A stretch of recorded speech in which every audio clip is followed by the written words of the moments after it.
We meet workers all the time. It's one of the main tasks of our job when we go onto a site, is to ensure that we are hearing from workers directly what their challenges are.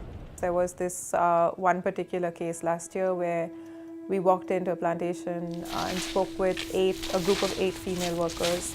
That was a really interesting conversation, very animated. None of them spoke Bahasa Indonesia.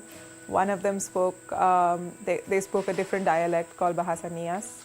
It was really interesting to have a conversation with people in Indonesia who didn't speak the national language but were able to express the whole length and breadth of the issues that they faced in the workplace. That was something that's really stayed with me, that conversation with those 8 women. And we started off with really simple questions such as, what is your, do you like working in this plantation?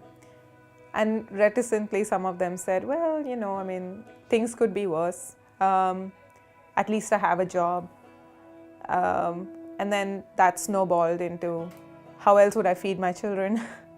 What else could I do with my time? If my husband works on this plantation, I'm compelled to work on the plantation.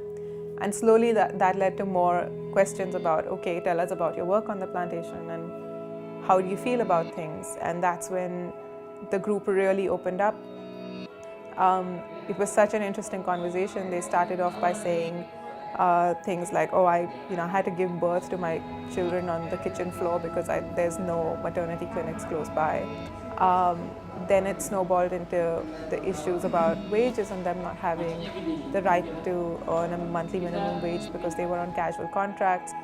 I think often people forget that these supply chains and product groups that are worth billions and billions and billions of dollars across the world, and their global value is so high, is often built on the backs of individual people who have risked a lot for those jobs that they hold. And I think that is, for me, respect, putting the focus back on those key cogwheels of the supply chain, which to me are people and workers.